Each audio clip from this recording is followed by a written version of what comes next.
Olá, seja bem-vindo a mais uma edição do programa Opinião. Nosso entrevistado de hoje, o deputado federal pelo PSOL do Rio de Janeiro, Jean Willis. Ele é militante da causa LGBT e também dos direitos humanos de uma forma mais geral. Deputado, seja bem-vindo ao nosso programa. Obrigado, Vanderlei, pelo convite. Bom, eu queria começar a entrevista focado um pouco mais no tema homofobia, né? Nós sabemos que há projetos em tramitação no Congresso Nacional. Um tratando especificamente do casamento, né, entre pessoas do mesmo sexo, e outro que trata da criminalização da homofobia, né, que seria aí considerado, em sendo aprovado, até mesmo crime tipo como de racismo, me parece. Isso. Se eu falasse um pouco dessa tramitação, já tem um tempo que isso vem se desenrolando no Congresso e por que até hoje não foi aprovado? Tá, então vamos começar, Vanderlei, explicando da maneira mais objetiva possível, dentro do tempo de um programa como esse, né, o que é homofobia. Então, a homofobia, ela é uma aversão generalizada aos modos de vida homossexuais, né, e às pessoas homossexuais.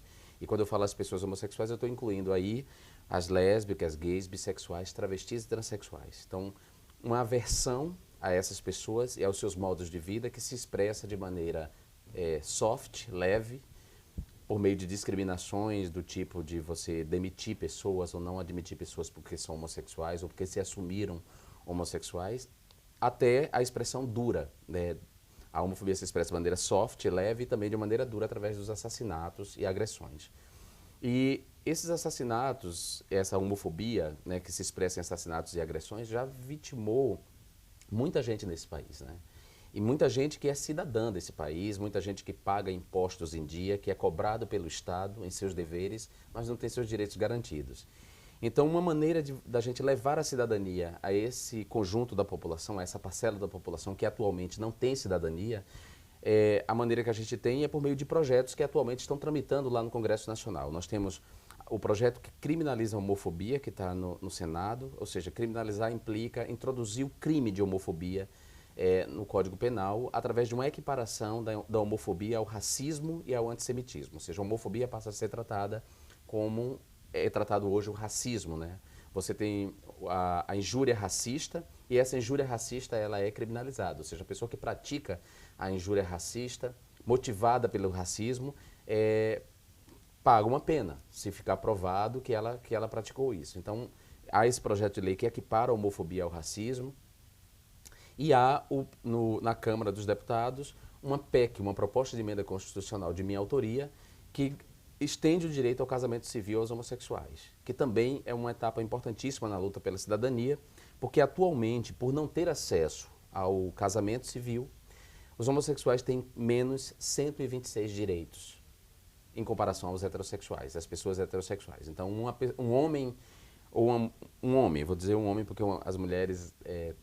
se a gente comparar, né, se a gente observar de uma maneira comparativa a cidadania de homens e mulheres, a gente vai ver que os homens têm mais privilégios e gozam de mais direitos do que as mulheres. Um homem heterossexual tem 126 direitos a mais do que um homem homossexual. Por exemplo?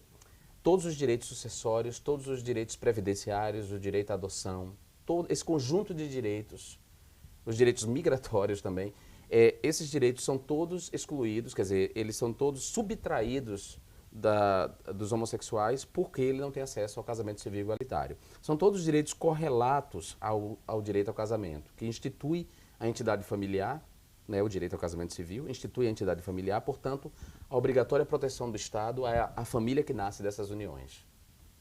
Agora, deputado, dentro desse tema casamento, há uma diferença entre casamento e união civil?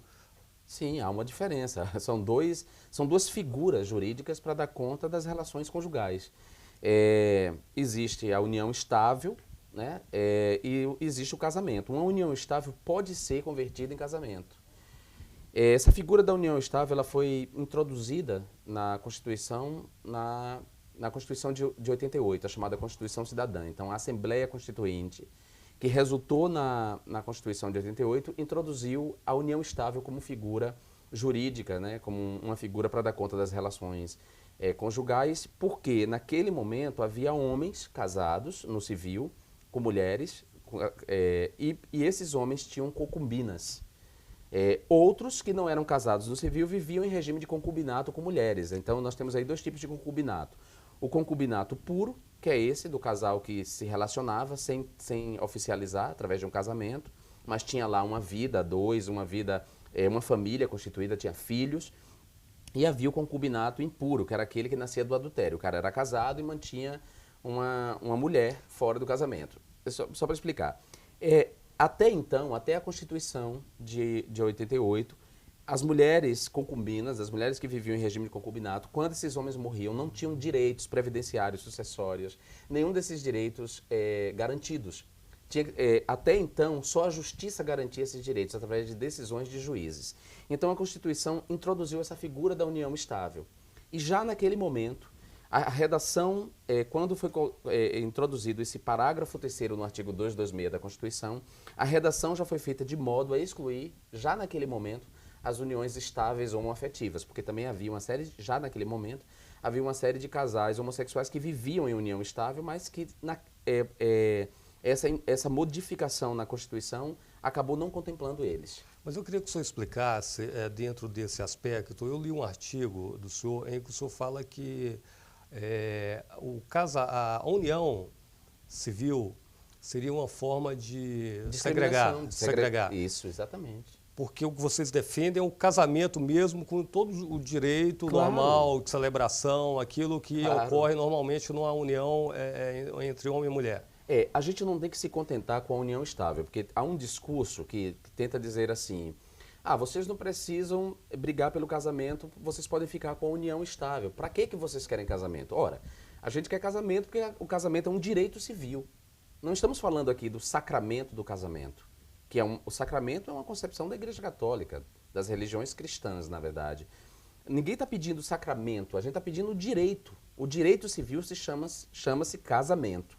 Portanto, se a gente diz que um grupo tem um direito a mais do que outro, então nós estamos fazendo uma discriminação jurídica, que é proibida pela Constituição Federal. Um dos artigos pétreos, uma das cláusulas pétreas da Constituição Federal é a não discriminação. Ou seja, todos somos iguais perante a lei. Só acredita que essa questão da celebração do casamento entre pessoas do mesmo sexo, isso aí é que acaba ferindo mais essa questão do preconceito que há por trás de toda essa causa? Não deveria haver preconceito nenhum, porque os homossexuais não estão pedindo para se casarem nas igrejas cristãs. Isso é um equívoco. Garantir o direito ao casamento civil aos homossexuais não quer dizer que padres e pastores tenham que, a partir de então, casar homossexuais nas suas igrejas, celebrar o casamento nas suas igrejas. Isso não é verdade, isso é uma mentira dita para jogar a opinião pública contra a reivindicação dos homossexuais. Nenhum homossexual está reivindicando celebração do seu casamento nas igrejas cristãs. O que os homossexuais estão reivindicando é o direito ao casamento civil, que é um direito garantido, e a todos os outros direitos correlatos, porque só isso vai fazer com que os homossexuais sejam considerados cidadãos plenos, ou seja, que nós sejamos considerados igualmente pelo Estado. E não importa que eu queira ou não casar, porque essa é uma outra confusão feita propositadamente. Existem vários heterossexuais que não querem casar. Não é verdade? Muitos não querem casar, mas eles sabem que têm o direito. Eles podem passar a vida sem casar, ou eles podem casar com 70 anos. Quando ele decidir casar, o direito está garantido para ele. Para os homossexuais, não. Deputado, como é que está a situação dessa, seja união civil ou casamento? Porque parece que dá até um certo nó na cabeça do cidadão, porque é tanta informação. Você vê casamento, o Congresso, ou melhor, o Supremo Tribunal, aprovando algumas uniões e, ao mesmo tempo, notícias de casamentos que acabam se frustrando por decisão, até por ação do Ministério Público. Como é que está realmente isso? Até que ponto é válido, não é válido? E aprovação no Congresso, só acredita que isso ocorra num prazo curto ou ainda é uma luta muito longa? Olha, quanto ao prazo em que a gente vai conseguir, que a gente vai conquistar esse direito, eu não consigo dizer com precisão, porque o Congresso Nacional, tanto a Câmara dos Deputados quanto o Senado, é composto, em sua maioria, por deputados conservadores, Eu não poderia dizer com precisão, mas eu acho que a luta não está no âmbito do Congresso só, a luta está na sociedade. E há em curso uma campanha pelo casamento civil igualitário que tem pautado a sociedade de maneira correta. E a sociedade pode fazer uma pressão de fora para dentro e obrigar o Congresso a discutir essa pauta, porque o Ficha Limpa só foi aprovado porque a população se colocou a favor dessa pauta. Se dependesse só do Congresso Nacional, o Ficha Limpa não seria aprovado. Mas como eu ia explicando para você, vamos desfazer o nó. Eu comecei a explicar exatamente para desfazer o nó. Essa união estável, essa figura da união estável que foi introduzida lá na Constituição de 88 e que tinha por objetivo garantir os direitos da mulher concubina, que até então, até esse momento, quando ela se separava, quando o marido se separava dela ou quando ele morria, essa pessoa não tinha direito a nada. Então, a Constituição, para proteger os direitos dessa mulher, criou a figura da união estável e disse: é possível que essa união estável, reconhecida legalmente, é possível que ela seja convertida em casamento depois, se for do interesse das pessoas em união. Então, os heterossexuais têm direito hoje ao casamento direto, à habilitação direta. Você vai no cartório e se casa, ou você pode fazer uma união, reconhecer uma união estável e no dia que você quiser, você vai lá e converte essa união em casamento. Não é toda união que pode ser convertida em casamento. Por exemplo, se um homem já for casado no civil e viver em regime de concubinato com a outra mulher, essa união estável dele com essa outra mulher pode ser reconhecida. E se ele morrer, os filhos dessa união estável serão tão herdeiros quanto os filhos do casamento. Concorda? Ok. Essa união estável não pode ser convertida em casamento, porque é uma união estável que nasceu do adultério. Mas a união estável pura, digamos assim, aquela em que duas pessoas se juntaram porque elas não querem casar nesse momento, mas vivem em união estável, essa união estável pode ser convertida em casamento. Bom, os homossexuais não têm direito nem a uma coisa nem a outra. A partir do ano passado, o Supremo Tribunal Federal tomou uma decisão que vale para o país inteiro. A partir dessa decisão do STF, julgando uma DIN proposta pelo governo do Rio de Janeiro, a partir dessa decisão do STF, os cartórios agora têm que reconhecer as uniões estáveis. Mas essas uniões estáveis não podem ser convertidas em casamento em todos os lugares. Em alguns lugares do Brasil, alguns juízes têm convertido as uniões estáveis em casamento. Em outros lugares, não.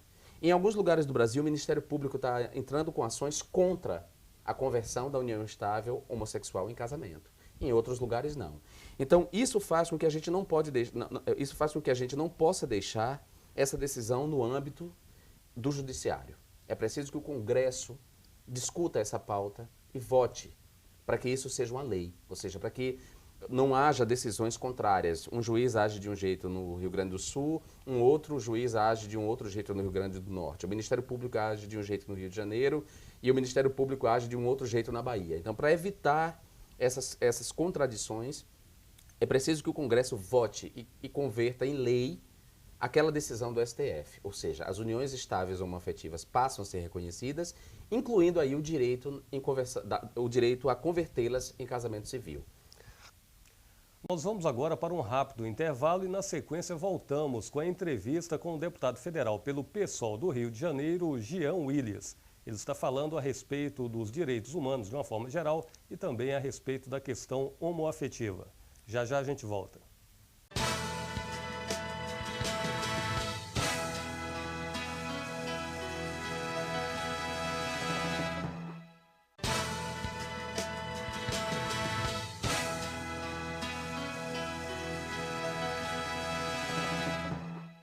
Estamos de volta com o programa Opinião, entrevistando hoje o deputado federal pelo PSOL do Rio de Janeiro, Jean Willis, falando para a gente a respeito dos direitos humanos de uma forma geral e também sobre a questão dos homossexuais.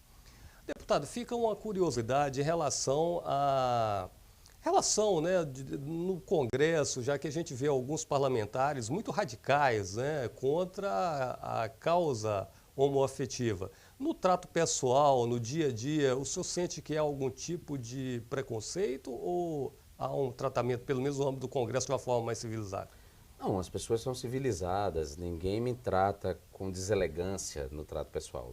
Não tenho relação com todos eles, porque são 513 deputados, né? Com alguns eu mal encontrei uma vez no Congresso, lá na Câmara dos Deputados. Não é essa deselegância não, mas é óbvio que a minha presença e o fato de eu desconstruir uma representação negativa da homossexualidade dentro do Congresso Nacional incomoda alguns dos deputados. Sim, há deputados com visível má vontade em relação ao que eu represento. Eu represento uma negação de todos os discursos negativos, né? Todo discurso que tenta empurrar os homossexuais para a subalternidade, para a marginalidade, todos os discursos que tentam pintar a homossexualidade como algo ruim, como um destino imperfeito, eu nego tudo isso. Eu sou uma afirmação contrária disso tudo. Porque eu sou um cara, embora tenha vindo da pobreza, digamos assim, emergido da pobreza, eu emergi da pobreza graças à educação. Eu transformei a minha vida graças à educação. Então eu sou uma pessoa com uma formação sólida, acadêmica, com anos de militância nos movimentos sociais. Portanto, é difícil para esses caras lidarem com isso, né? Estão habituados a lidar com uma representação da homossexualidade caricata, negativa. Então eu entendo, ainda que não haja deselegância ali no trato pessoal, eu vejo que incomoda visivelmente eles, né? Aquele sempre foi um espaço masculino, de afirmação da masculinidade heterossexual, né? Nós temos, na história do Congresso Nacional, nós temos o Clodovil como a única figura pública assumidamente homossexual que entrou no Congresso Nacional. E mesmo assim o Clodovil não desconstruía essa representação negativa e caricata da homossexualidade. Comigo é diferente, eu sou o contrário disso. Então, toda tentativa daquele espaço se afirmar como um espaço da virilidade masculina se esbarra em mim, porque eu sou homossexual assumido, uso essa flor o tempo inteiro na lapela do meu terno, ou seja, eu demarco o tempo inteiro por uma questão política, ideológica, eu demarco mesmo a minha posição como homossexual assumido, porque eu acho que o Congresso Nacional tem que ser um lugar da múltipla representação. Aquele não é um espaço só para homens brancos. Ali é um espaço também para as mulheres negras, para os representantes dos povos indígenas, para os representantes dos homossexuais, né? Então eu acho que a minha presença de alguma maneira incomoda quem gostaria que o Congresso fosse um espaço majoritariamente masculino ou completamente masculino e de afirmação da masculinidade heterossexual contra a homossexualidade. O senhor tocou em outras minorias. O mandato do senhor se estende a outras questões também dos direitos humanos, né? Sim, o que mais claro. o senhor tem atuado além dessa questão afetiva? E muitas outras questões, né? Eu sou membro da Comissão de Educação, Educação e Cultura, que são duas áreas que eu trabalho bastante. Eu sou representante para o Rio de Janeiro na Frente Parlamentar em Defesa da Cultura, então essas questões culturais estão muito ligadas e eu procuro sempre costurar uma questão à outra. Por exemplo, eu estou militando bastante em favor dos direitos do povo de santo, do chamado povo de santo, dos adeptos das religiões de matriz africana que são sistematicamente perseguidos e difamados no Brasil, né? A despeito dos negros e dos seus descendentes terem colaborado para a identidade nacional e para a cultura brasileira, há uma perseguição em curso contra os terreiros de candomblé e os centros de umbanda. Então eu tenho uma defesa muito, muito forte dos direitos dessa população, né, desse segmento da população. E por serem religiões trazidas pelos negros, de alguma maneira é uma religião praticada também por afrodescendentes. Então o combate ao racismo que eu faço está articulado em defesa, por exemplo, dos povos dos adeptos das religiões de matriz africana. E isso também está ligado à defesa da cultura, porque há expressões culturais ligadas a esses terreiros. Expressões culturais, o que a gente chama de cultura popular, né? Os jongos, por exemplo, no Rio de Janeiro o jongo é muito forte, ou o maracatu, no caboclinho, e todas essas manifestações culturais que são ligadas a essas religiões acabam sendo defendidas, portanto há uma atuação aí na esfera da cultura. Além disso, eu sou membro de uma comissão especial que discute o ensino médio no Brasil, né? E nessa discussão em torno da qualidade do ensino médio, a gente acaba também tratando do ensino fundamental e do ensino superior, porque todos os problemas em torno do ensino médio passam de alguma maneira pelo ensino fundamental, pelos problemas do ensino fundamental e incidem no ensino superior. Tem uma atuação também muito clara, digamos assim, uma atuação política muito clara em favor da defesa, por exemplo, das pessoas com doenças raras, que são doenças incapacitantes, né? Há um projeto meu, inclusive, protocolado, que assegura, no âmbito do SUS, o tratamento para as pessoas com doenças raras. Ou seja, tem uma atuação muito ampla. Na verdade, é a imprensa que acaba concentrando a cobertura da minha atuação na questão LGBT. E faz isso porque não há outro deputado assumidamente gay que defenda essa causa de maneira tão clara. Então a imprensa acaba dando um espaço maior para isso. Deputado, insistindo um pouco mais nessa temática, Sim. né? Eu queria que o senhor relatasse um pouco a questão da violência, né, contra homossexuais. Tem casos assim terríveis, me Sim. parece, né? Algum que o senhor ficou assim extremamente chocado? Olha, Vanderlei, são casos terríveis e frequentes, lamentavelmente, né? Assim, a última pesquisa do Grupo Gay da Bahia, que é um dos mais ativos e um dos mais antigos no Brasil, e essa pesquisa do Grupo Gay da Bahia, ela está em consonância com uma estatística levantada agora pelo governo federal, através do Ministério dos Direitos Humanos, quer dizer, a Secretaria de Estado de Direitos Humanos, que não é ministério ainda.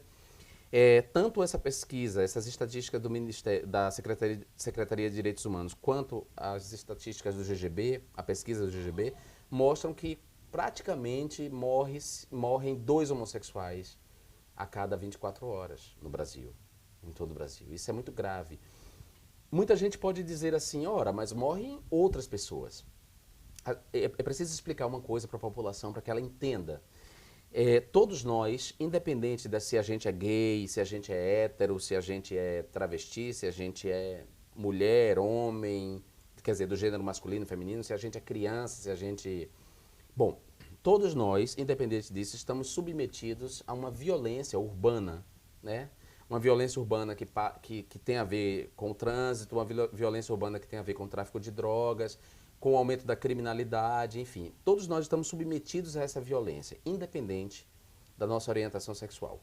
Mas existe uma violência que só os homossexuais são vítimas, que é a violência homofóbica, o chamado crime de ódio. Esses 2 assassinatos por dia é diretamente relacionado ao ódio, ao crime de ódio. Então, além da gente estar dentro das estatísticas mais amplas sobre morte no Brasil, existe uma estatística específica, ou seja, uma violência que só eu, como homossexual, sou vítima, você não. E esse é o crime de ódio, que é o crime motivado pelo ódio. E o ódio é o ódio não contra uma pessoa, mas é o ódio contra o grupo ao que essa pessoa pertence. Então, cada homossexual que morre dessa maneira violenta, na verdade, esse crime queria se abater não só sobre ele, mas sobre toda a comunidade a que ele pertence. Por isso mesmo, o assassino não se contenta em tirar a vida, em dar um tiro. Ele vai lá depois, fura os olhos, arranca a língua, corta o pênis, degola. Então, Mas isso já aconteceu envolvendo assassinato de homossexuais, esse tipo de mutilação? Só acontece. Em quase todo assassinato de homossexual, a mutilação vem acompanhada. A violação mutila os órgãos sexuais? Mutila os órgãos sexuais, fura os olhos, degola, empala o cadáver. Você me perguntou sobre crimes que me chocaram. Eu perdi 2 amigos para violência homofóbica na Bahia, quando eu morava lá. Eles foram mortos de maneira brutal. E no Rio de Janeiro, há 2 anos, um garoto de 14 anos, ou seja, portanto um adolescente que ainda não estava nem vivendo plenamente a sua orientação sexual, foi morto numa emboscada feita por 3 homens e ele foi torturado por quase 3 horas antes de ser enforcado com a própria camisa e ter o rosto esfacelado com uma pedra e jogado no lixão. Esses crimes, deputados, ficam impunes? Há uma condenação? Quase sempre ficam impunes. Quase sempre ficam impunes porque, eu disse para você, há a homofobia soft, a homofobia dura, que é essa que se expressa no assassinato, e a homofobia soft, que a gente chama de homofobia social, que é aquela que envolve os diferentes setores da sociedade. Ou seja, um juiz ou um delegado pode não investigar corretamente um caso pelo simples fato da vítima ser homossexual. Inconscientemente, aquele delegado acha que aquela pessoa mereceu aquele crime. Porque ele internamente também tem homofobia. Ele acha que homossexuais, ele desaprova os modos de vida homossexuais. Ele não quer que o filho dele seja gay, ele não gosta de gays, então no íntimo dele, ele acha que o gay mereceu aquele assassinato. Então ele já não vai se empenhar da maneira que ele se empenharia no outro crime. Então, na falta de levantamento das provas, ou seja, no inquérito policial já há uma deficiência que impede que o juiz julgue os assassinos, uma vez identificados, julgue os assassinos. E muitos foram liberados por falta de prova. E outros, havia provas, mas o juiz deu penas brandas, porque o cara ia lá e dizia, olha, eu matei essa... Desculpa usar esse termo, mas é o termo que eles usam. Eu matei esse viado porque ele deu em cima de mim. Ele deu em cima de mim, então eu não gostei e fui lá e matei ele. E por mais que essa justificativa seja uma justificativa estúpida, que ela não possa ser jamais acatada por nenhum tipo de juiz, muitos juízes deram penas brandas para assassinos com base nessa argumentação. Deputado, vítimas desse tipo de violência, o que é que faz? Denuncia, procura quem? Vocês Olha, têm uma entidade? a vítima, quando assassinada, ela não pode fazer nada, mas a família... Desculpe, eu falo, a família, obviamente, claro. a família. A família quase sempre tem muita vergonha de admitir que o filho era gay. E essa vergonha de admitir que o filho era gay é uma amostra do que a gente chama de homofobia soft, de homofobia social, né? A família não admitir que o filho era gay, ela prefere, ela engole o assassinato, ela engole a humilhação pública para não ter que dizer para todo mundo que o filho dela foi morto porque era gay, ou seja, que foi vítima de um crime de ódio. Mas a família que decidir tornar isso público, ela pode ir sim, ou seja, o Ministério Público tem que, todo crime é público, todo crime tem que gerar um inquérito, todo assassinato tem que gerar um inquérito, independente da vontade da família ou não. O Ministério Público tem que instaurar um processo aí, tem que prestar uma denúncia por conta desses assassinatos, queira a família ou não. Se a família tiver interesse e ela quiser colaborar para um mundo melhor, ela vai lá e diz, olha, meu filho era homossexual e é provável que ele tenha sido morto por conta disso. Eu espero que a investigação siga essa linha. Então, já os outros crimes que não são assassinatos, mas, por exemplo, as agressões que são feitas nas portas das boates, né, enfim, essas podem ser denunciadas. Mesmo que o delegado não acate, a pessoa deve procurar uma instituição, uma organização não governamental que represente o direito dos homossexuais, pode até de alguma forma se articular com o meu mandato. Não é meu papel fazer isso, mas não é papel de um parlamentar federal fazer isso. Mas eu faço isso como cidadão, e como cidadão diretamente interessado nessa questão, já que sou homossexual. Eu posso ajudar e orientar muita gente que foi vítima de agressões, não assassinatos, ou posso, inclusive, orientar também famílias de pessoas que foram assassinadas a conduzir, digamos assim, a procurar e identificar as instituições que podem lhe ajudar a solucionar esses crimes. Deputado, o assunto é muito complexo, o tempo é curto, infelizmente chegamos ao final de mais um programa Opinião. Agradeço ao senhor pela participação em nosso programa e a você que nos assistiu. Até uma próxima oportunidade. Lembrando sempre que você pode acompanhar também este programa através da internet, por intermédio do nosso site www.al.es.gov.br.